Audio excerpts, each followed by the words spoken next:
Was it really so wrong to be curious? To want to know, after years of the same man, whether the others were different? How does a wife end up losing everything to the very friends her husband trusted most? And why did none of them say a word until I said it first? I thought I was the only one keeping score, but it turned out the room had been keeping a different kind of count. And at the Clarendon Gala, I finally understood what that silence had been building. My name is Calanthe Moore, and I was 31 years old when the whole thing began to unravel. Though I did not know it was unraveling then, because from where I stood, everything looked exactly as I had arranged it. I worked as a freelance interior decorator, building spaces for clients who wanted their homes to feel curated and intentional.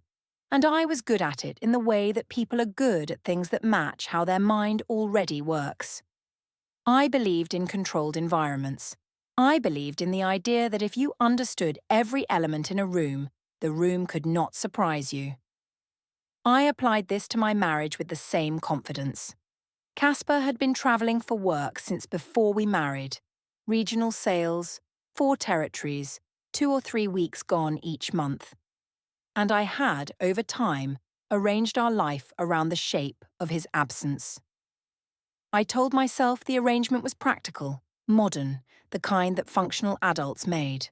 I told myself that the silence in the house when he was away was something I had chosen rather than something that had accumulated without my permission. The Thursday it started, I had gone to the sports club rooftop lounge on his behalf to collect a gym bag he had left behind before catching his flight to a 5-day sales conference. The lounge sat above the indoor pool, and the chlorine smell came up through the ventilation slats at the terrace edge and mixed with the bar's lemon garnish and the warm October air. The group was there, all 10 of them, or most of them, and they were warm and easy in the way they always were when Casper was at the centre. Without him, something shifted slightly in how they arranged themselves around me. I noticed it, and I did not name it. I ordered one drink, then another. Declan came to my side of the bar. Later, he offered to help me carry the bag down the back stairwell to the equipment alcove. The corridor was narrow, shelving units of foam rollers and water bottles on both sides, the pool's filtration pump vibrating faintly through the concrete underfoot. The chlorine was stronger here. I pressed my car key against the wall behind me. The overhead strip light buzzed. When I got to my car and drove home, I told myself the conversation in the alcove had meant nothing, and I was almost at the house before I understood that the project had already begun. The framework arrived on that drive home with the clean logic of something I had been building without knowing it. Casper was away 3 weeks in 4. I had chosen him, and I believed that choosing him was the constant that made all other exploration permissible. These were the conditions that made it manageable. Only his social circle, never mine. Always the marital home whose rhythms I controlled. Always temporary, always comparative, always closed once I had enough data. I was confident in the rules because making rules felt like exercising judgment rather than exposing its absence. Casper came home 4 days later and I was calm. I was present and warm over dinner. When he walked through the bedroom and stopped at the window to relatch it once, and then set the throw pillow down carefully and said nothing, I told myself he was checking the draft and that habits were not the same as awareness. The next morning he placed the rinsed glasses in the drying rack in his specific order, and when he mentioned the kitchen smelling slightly different, I told him I had tried a new lavender cleaning spray. He nodded. He turned the mug at his side of the counter 45 degrees back to its usual angle without commenting that it had been moved. That evening he sat beside me on the sofa and asked, in a tone that felt like checking in, rather than checking up, whether she had had anyone over while he was gone, mentioning the throw pillow being on the wrong side and saying he wanted to understand the rhythm of what he had missed. He was warm and specific, and I heard the warmth and not the specificity. I told him Petra had come for a work session and they had moved things around. He smiled and said that made sense. Later that week he brought up my phone pin, saying he had noticed it no longer worked, and mentioning that their shared access arrangement had always felt like part of their transparency with each other. I told him a client confidentiality issue had required me to lock down the device and that I should have mentioned it. He nodded and said he understood, but the nod had a particular quality. Not dismissal but storage, like a man placing something on a shelf he could reach later. That night, after he went to bed, my phone lit up on the kitchen counter with a message from Declan's number. I cleared the preview, checked the bedroom light was off, and stood in the hallway in the dark to read the full message and type a brief reply. What I did not know was that Casper's phone, on the nightstand on his side, had just received a notification from the shared cloud account. He did not open it that night. He would open it in the morning when I was in the shower, and the timestamp on the newly backed-up photo would be 3 days before his return. By the time the second phase of that year had settled into something almost routine, the number had reached 6. I never chased anyone directly. I adjusted circumstances instead, arriving early when Casper was away, replying just a little more than necessary, accepting invitations I would once have declined. I framed it as controlled, almost analytical, keeping a mental ranking I insisted was objective because I had defined the rules. The variable I hadn't planned for was Declan. He moved beyond logistics, sending messages that carried intention, small details, personal notes, the kind that lingered. I tried to keep distance, then softened, then pulled back again, and the imbalance irritated me. When I mentioned it to Petra, vaguely, she asked how many there were. I hesitated before admitting it wasn't just one. 3 days later, she sent the wrong voice note, 11 seconds, to Ren, Declan's partner. I didn't know it yet, but Ren saved it. At home, Casper noticed other things. A rideshare charge, a charger in the background of a photo, small details, each meaningless alone. He asked calmly, without accusation. I answered just as calmly. What I didn't understand was that he wasn't reacting. He was collecting. Reese and Simone's waterfront terrace was the kind of space I would have designed if asked. Timber decking and iron railing and paper lanterns strung above long tables, the harbour visible below in late afternoon gold. 27 people were there, including 8 of the 10 men from the running club. Only Fletcher and Matteo were absent. I was on my 3rd drink within the first hour, and the way I felt that evening had a particular quality that I now understand was dangerous. I was the only person at that party who held the complete picture, and holding it felt like a form of wealth. I circulated. I was at my most charming. I caught Declan's eye once and he looked away too quickly, and I noted this as his problem and moved on. I had a brief exchange with Eli near the railing that referenced something private we had once mentioned in passing, and Simone was 3 feet away when it happened. I did not see her file it.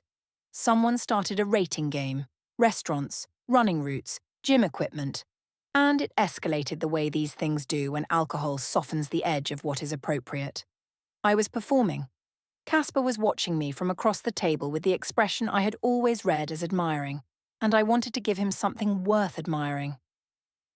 When the game reached the round where someone was meant to name the category of their life they had researched most thoroughly, I did not wait for my assignment. I took the moment myself. I said, loudly enough to carry across the table, that if anyone wanted to know which category I had researched most thoroughly in the past 2 years, I could give them a very specific ranking. I looked around the table with the smile I saved for rooms I was certain I controlled.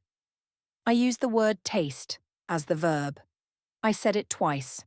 I meant it as the kind of thing a bold, confident woman says to a room that belongs to her. The room did not belong to me. 7 of the 8 men at that table heard the exact word I intended. Declan's knuckles went white on his glass.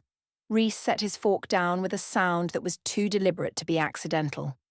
Eli fixed his gaze on the tablecloth. Kai, a journalist by training, looked up with the expression of someone activating a recording inside their own head. Jude pushed his chair back slightly. Sanders' new partner turned to look at him. Simone raised her phone from the table surface and took a photograph. seemingly of the centerpieces, but the angle captured all 8 faces at the precise moment I finished speaking. 2 guests who were not part of the running club laughed, because from where they sat, an edgy joke had been made, and that was the appropriate response. The game continued. But the silence that had occupied the table for those 7 seconds was not recoverable. It sat there for the rest of the evening like a piece of furniture no one was willing to admit had been rearranged. 40 minutes later, Casper came to find me near the kitchen entrance and asked if I would step into the garden with him. The garden behind the house was lit by a single amber lamp on a stake near the back wall, and I could hear the party through the terrace door behind me. He asked, in the precise and lower voice he had been using for weeks, what I intended the people at that table to take away from what I had said about his friends. He named the verb. He said he was noting that 7 of the 8 men present had responded with silence rather than laughter, and he named specifically what their faces had done: still, quiet, avoidant, and asked me to account for the gap between what I said and what the room received. He mentioned that he had recorded the time of the moment in his notes application, 8:41 p.m. I told him he was turning a social performance into a deposition, and that the 2 guests who had laughed confirmed the joke had landed correctly, and that the men's quiet faces reflected their own awkward social dynamics, which had nothing to do with me. I said the fact that he was cross-referencing timestamps from dinner conversations suggested he was working from a theory about me rather than from genuine care for me, and those were different things. I told him I was going back to the party. He did not stop me, but before I reached the door, he said one more thing. He said that if the word I had used was even partially literal, then what had happened at that table was not a social performance. He said he would not pretend he had not heard it, or that the room had not responded the way it had. He asked me directly to tell him right now in this garden whether the word was a statement of fact, and he said if I told him, they could address it privately. He said that if I chose not to tell him, he would need to address it differently later, and that the differently would not feel like a garden conversation. I told him the idea of giving a confession in a back garden at a party, like a suspect at an interrogation, was the most revealing thing he had said about how he saw me as a partner, and I hoped he would think about that later. I went inside. He stood at the amber lamp for 30 more seconds, and then took out his phone and added a line to the notes application. Later that night, Simone reviewed the photo she had taken, zoomed in on the faces, and sent it to Ren without a message. Ren replied 3 minutes later with a single character. In the morning, the photo was in the log, with a date and a time. That night, Casper did not come to bed at his usual hour. After midnight, I heard the home office chair pull back, and then the sound of the printer completing a job. 1 page, quiet feed, the soft completion chime. The output tray was empty in the morning. The printer's display read, "Document printed, 11:59 p.m. Whatever it was had already been moved somewhere I would not find it. Nora called Casper on a Tuesday. She said she had been sitting on something for 2 months and could not hold it any longer. She did not tell me she was calling him. He arrived at her apartment that evening with his work bag and a flat expression she would later describe to him as looking like a man who already knew the shape of something but needed its exact dimensions. Nora showed him a photograph taken 8 months earlier by a club member who used the rooftop lounge for commercial photography sessions. The wide-angle lens had caught the equipment alcove entrance in the background. The photo showed me and Declan. The timestamp placed it on an evening Casper had been travelling. He looked at the photo for a long time. He asked if she had shared it with anyone. She said no. He saved a copy, thanked her, drove home, and parked the car facing the street. Over the following week, 3 things happened that I assigned to individual causes rather than to a pattern. Declan stopped replying in the group chat. Reese cancelled a coffee meeting citing schedule pressure. Eli removed me as a secondary contact from the running club's communication channel, citing a privacy update. I told myself these were the responses of men managing their own discomfort, and I left them unconnected in my mind. What I did not know was that Simone had reached out to Ren independently. I learned through Petra that the two women had met for coffee, which I assigned to general social expansion. Simone had brought the party photograph. Ren had brought her log.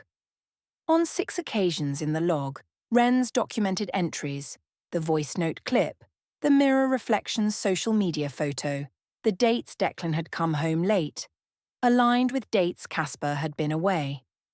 They compared dates and agreed to put what they knew in writing. Ren sent her compiled log to Casper 3 days later, a factual 1-paragraph note with attachments, and he added it to the schedule he had been building without naming it to me as such. I visited my mother, Leanne, on a Saturday afternoon. I came with the version of events I had refined over the previous 2 weeks. Casper had become suspicious and controlling, I told her, monitoring her social contacts, questioning a rideshare charge, treating a misunderstood party joke as an accusation. I cried at one point, genuinely, because the distance between the performance and what I actually felt had been narrowing in a way I did not want to examine. Leanne held my hand and said she was sorry it was hard. Then she asked one question.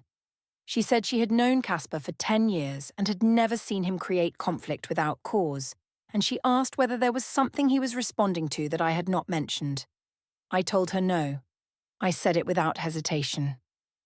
Leanne watched me for a moment and then said she would always support her daughter, and she said it in the specific flat tone of a woman choosing loyalty while knowing she was choosing it over something else, and we both felt the weight of that unsaid thing sitting between us on her kitchen table. That same week, a new entry appeared on Casper's shared calendar, visible on the hallway tablet when I passed it. Ferris Lane, 9:30 a.m., Thursday. No name, no context. I asked him about it. He said it was an administrative meeting he had been putting off. He was calm when he said it.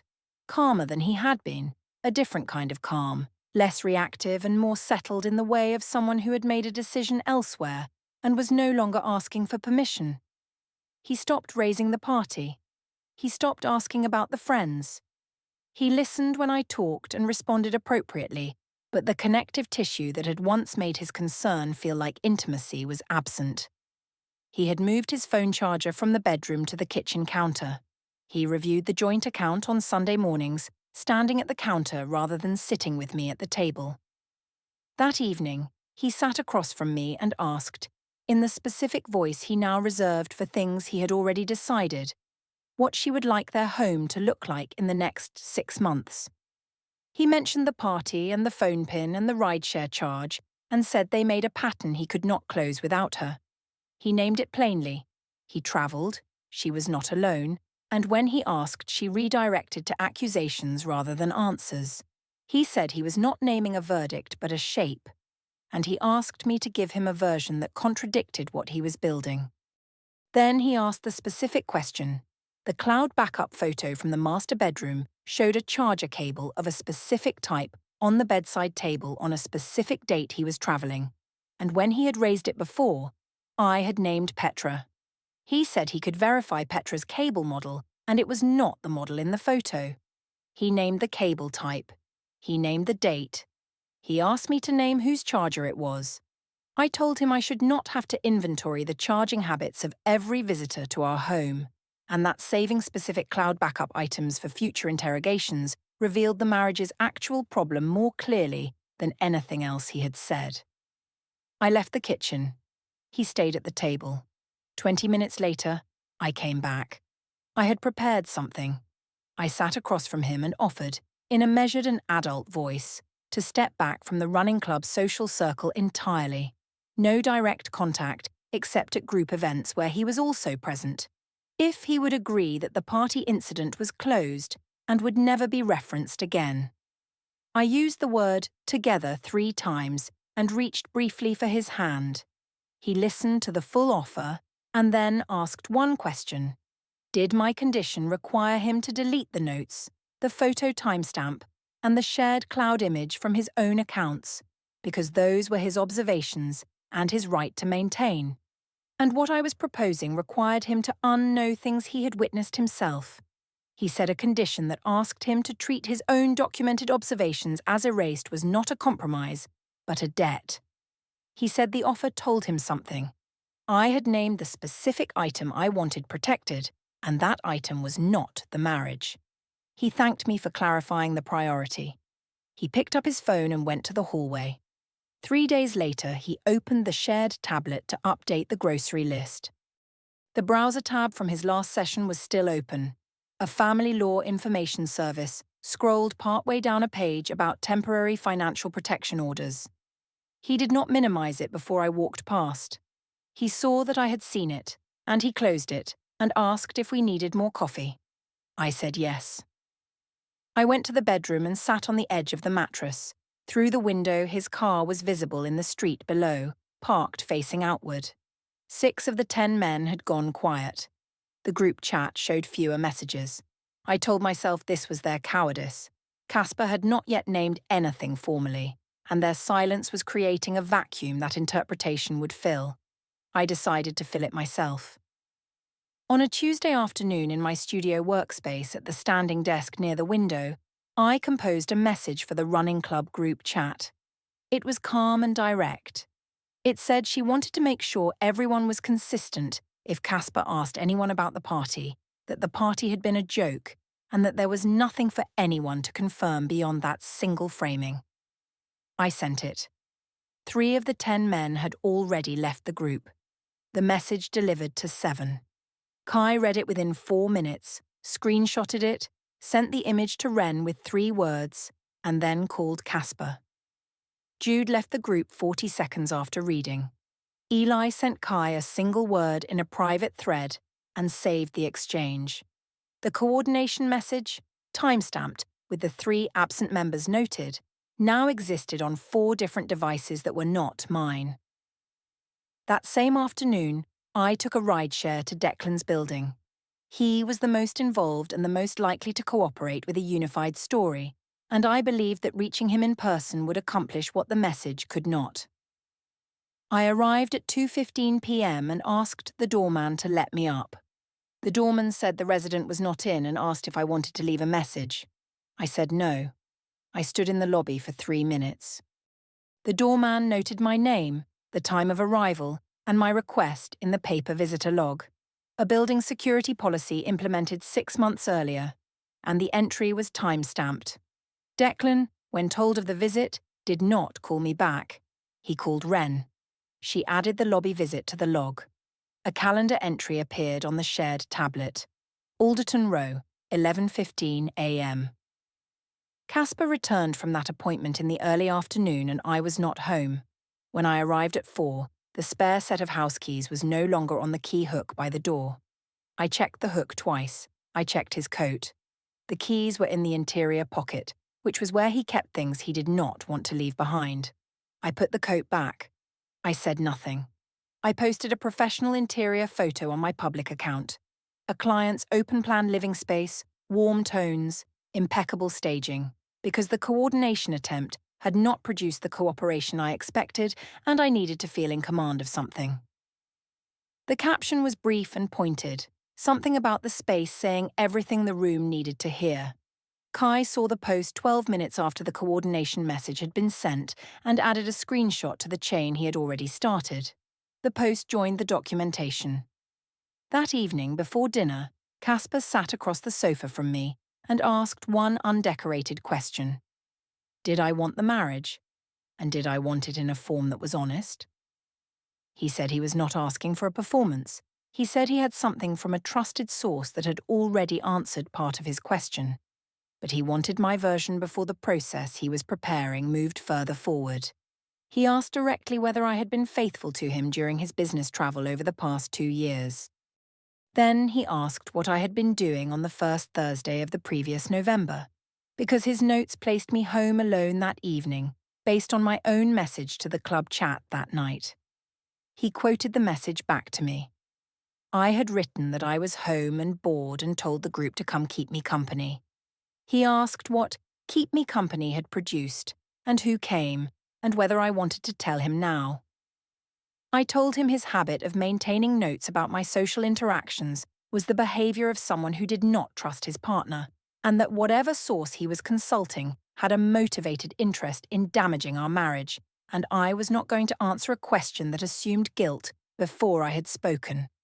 I said the conversation was over. He said it was. After dinner, he sat at the kitchen table and asked two practical questions. Was the mortgage auto-payment linked to the joint checking account or the savings? And did my freelance income have a dedicated business account, or did it run through the shared household? He framed it as tax preparation. I answered both questions accurately. He wrote something down. Then he looked at me and said one thing that was not practical at all, that he had tried to have an honest conversation with me 7 times since the waterfront party, and each time she had made him into the problem. He said he was not going to try again this way. He said he would handle things properly from here. He said it without emotion, as if reading from a document he had already finished writing, and then he closed his notebook and went to make himself a coffee he did not offer to me. Later that evening, he said that as of Monday, he would be handling their joint financial affairs through a separate administrative structure, and that she would receive information about this through the appropriate channel. He went to bed. I stood in the living room and held the phrase appropriate channel in my hands and could not locate where it belonged or what it meant, and the fact that I could not find a place for it told me more than anything he had said in 3 months. On Friday morning, Casper dressed in slacks and a pressed shirt. Not travel clothes, not casual wear, the kind of outfit he reserved for client presentations or formal appointments. He put his work bag over his shoulder and picked up a padded envelope from the hallway table that I did not remember arriving. He placed it in the bag. He said goodbye at the door in a tone that was warm and brief, and final in the way of someone saying goodbye to a version of a day they had no intention of returning to. I opened the front door and watched his car pull away. It was parked facing outward. I did not know when he had started parking that way. The Clarendon Gala entrance lobby had a grey marble floor, a check-in table centred under a chandelier, 2 velvet ropes separating the queue from the open wait area, and the ballroom's double doors visible 20 metres beyond. The event noise came through those doors, low music, the ambient hum of 200 guests, the faint warming metal scent of the halogen bulbs overhead, mixing with cut lilies on the welcome tables. I arrived at 7:53 p.m. with my ticket, my lanyard from Casper's company table allocation, and a small grey evening bag. I checked my dress in the full-length entry mirror, brushed bronze frame, the panel beside the outer door, and I thought I looked precisely right for the room. I did not check if his car was in the lot. At the check-in table, a woman confirmed my name and handed me a table card. I took 3 steps toward the ballroom. A man in a dark jacket stepped from the committee registration area to my left. He said my full name without a question mark. From habit, I confirmed it. He placed a sealed envelope and a stapled document set on the check-in table beside my lanyard, stated his role, named the document type. A petition for dissolution of marriage filed that morning, accompanied by temporary financial protection orders covering the joint account freeze, a property listing, and an exclusive possession motion on the marital home pending the first hearing, and named the hearing date, which was on the 3rd page. He stepped back and returned to the committee table without waiting for a response. Benedict Haas sat at that committee table in a dinner jacket. He was 67 and had the particular quality of stillness belonging to a man who had spent 30 years watching the law arrive at people who were not ready for it. He watched me receive the envelope. He noted the time in the gala's organisational log, a habit from his years on the bench, and returned to the guest list. I opened the envelope at the check-in table because I could not open it. The evidence schedule attached as Appendix B was 3 pages. I read the Simone Calloway party photograph, time-stamped at 8:41 p.m. I read Ren Ford's witness log, 11 dated entries, the voice note clip, the mirror reflection photo, The doorman visit from Declan's building lobby. I read the Kai Mero coordination message screenshot, time-stamped, with the 3 members who had already left the group at that point noted. I read the master bedroom cloud photo with the specific charger cable circled in the margin. I read the Nora Moore photograph taken at the equipment alcove entrance on an evening I now remembered clearly. I read 6 rideshare charges from the marital home address, bank record amounts consistent with bookings made from inside the house. I read a summary of 7 dialogue attempts between our first conversation and the previous Friday, dated, each categorized, deflection 3 times, mockery twice, false compromise once, shutdown once. The coordination message was item 8 on a numbered list that ended there. I tried to speak to the lobby receptionist and said there had been a misunderstanding, that I and my husband were both attending this event, that the document resulted from a series of mischaracterizations. She said she understood and offered a glass of water. I called Casper's phone and it rang to voicemail. I called a second time. I walked to the ballroom doors and asked the door attendant to let my husband at table 6 know I was here. The attendant went inside, returned, and said the guest at table 6 had asked for his seating arrangements to be handled through the event coordinator, and that a communication from his legal representative would reach me by Monday morning. The door closed. Petra arrived in the lobby and stopped when she saw me with the envelope. She came over without asking what was in it, and asked quietly if I was all right. I told her Casper had orchestrated this to humiliate me in public. She said very gently that she did not think that was why he had chosen this room. She said she thought he had chosen this room because 8 of the 10 people whose names were almost certainly in that document were inside those ballroom doors with their partners tonight, and they would see that I had not arrived at my table, and they would understand what that meant, and he would not need to say a word. I looked at her. I told her she should have been on my side. She said she had been, for 2 years, and that it had stopped feeling like kindness about 6 months ago. She squeezed my arm once and went inside. What I had believed gave me power, the scale of the project, the fact that I alone held the complete picture, the careful private ranking that I had maintained and never shared, the certainty that the score was mine because I was the only one keeping it openly. I had thought that a man who kept travelling and kept asking quiet questions and kept noting small things and kept not raising his voice was a man who had very little.